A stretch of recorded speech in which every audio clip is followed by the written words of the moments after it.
दोस्तों, हाथ में ये होती है जीवन रेखा, ये होती है मस्तिष्क रेखा, ये होती है हृदय रेखा।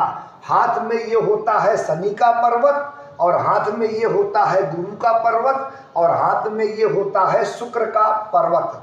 शुक्र के पर्वत से एक शुक्र रेखा ऊपर की ओर उठे, जो जीवन रेखा को काटे, मस्तिष्क रेखा को काटे और हृदय रेखा को काटकर शनि के पर्वत में पहुंचे, और शनि पर्वत पर पहुंचकर यह शुक्र रेखा गुरु पर्वत की तरफ मुड़ जाए, घूम जाए। मित्रों, ध्यान से देखें, समझ में आ जाएगा। दोस्तों, जब शुक्र पर्वत से कोई शुक्र रेखा निकलकर शनि पर्वत पर पहुंचती है और घुमाव लेकर गुरु के पर्वत में पहुंच जाती है, तो यह शुक्र रेखा एक राजयोग का निर्माण करती है, क्योंकि यहाँ हाथ में शुक्र, शनि और गुरु का मिलन हो रहा है।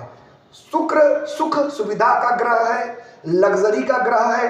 दुनिया के जितने भी भोग हैं, जितने भी सुख हैं, उसका मालिक शुक्र ग्रह होता है। इसलिए शुक्र ग्रह को सुख का कारक ग्रह माना जाता है। और शनि ग्रह से किस्मत, भाग्य और धन को देखा जाता है। शनि धन पैसे के भगवान हैं, और गुरु ग्रह से ज्ञान, शिक्षा, वैवाहिक जीवन को देखा जाता है। गुरु ग्रह जिस भी जातक का मजबूत होता है, ऐसे जातक को कभी भी किसी के सामने हाथ नहीं फैलाना पड़ता। इतना शुभ ग्रह गुरु ग्रह को माना जाता है। इस शुक्र रेखा में शुक्र, शनि और गुरु ग्रह का विशेष प्रभाव आ रहा है। ऐसे जातक को जीवन की सारी सुख खुशियां और सुख सुविधाएं प्राप्त होती है। हर प्रकार की सफलता और संपन्नता प्रदान करती है यह शुक्र रेखा। यह शुक्र रेखा जातक को महाधनवान बनाती है।